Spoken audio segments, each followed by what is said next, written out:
ಅವನವನು ಸುಳ ಮುಂದೆ ಜಾಸ್ತಿ ಆಗ್ಬಿಡತ್ತ ಟೈರ್ ಕೊಯ್ದು ಬಿಡ್ತಾಡೆ ಅವನವನು ಇವತ್ತು ಇಲ್ಲೋಡ ಒಂದ. ಏಯ್ ಏನಲ್ಲ ಚಾಕು ಟೈರ್ ಏನಲ್ರಿ ಅವನವ ನಮ್ಮ ಜಾಗದಾಗ ಬಂದು ಕಾರ್ ಪಾರ್ಕಿಂಗ್ ಮಾಡ್ಕೊಂಡನವ. ಅಲ್ಲ ಪಾರ್ಕಿಂಗ್ ಮಾಡ್ಯಾನ ಅಂತಂದೇಳಿ ಟೈರ್ ಕುಯ್ತನಿ ಅದು ಕುಯ್ತನಿ ಅಂತ ಅಂದೇಳಿ ಅನ್ಬಾರ್ದು ಹಂಗೆಲ್ಲ. ಯಾಕಂದ್ರ ನಾವು ಮನುಷ್ಯರು ಇಲ್ಲೇನು ನಾವೇನು ಪರ್ಮನೆಂಟ್ ಆಗಿ ಇರಕ್ಕೆ ಬಂದಿಲ್ಲ. ಒಂದಲ್ಲ ಒಂದಿನ ಎಲ್ಲರೂ ಹೋಗದ. ನಮ್ಮ ಜಾಗದಾಗ ಬಿಟ್ರೆ ಏನಾತಲ್ಲ ತಿಂತಾನ ನಾವು ಏನಾರ. ಇವತ್ತು ಅವನು ಬಿಟ್ಟಿರ್ತಾನೆ, ನಾಳೆ ನೀನು ಬಿಟ್ಕಂತೀಯಪ್ಪ ಅಷ್ಟ.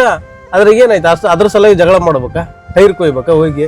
ನೋಡು, ಪ್ರತಿಯೊಬ್ಬ ಶತ್ರು ಜೊತೆಗಿನೂ ಒಂದಲ್ಲ ಒಂದಿನ ಅವಶ್ಯಕತೆ ಬಂದೇ ಬರ್ತೈತೆ. ಆ ಸೊಳ ಮುಂಗುಂಟ ನಮ್ಮದೇನು ಅವಶ್ಯಕತೆ ಬಂದೈತೆ?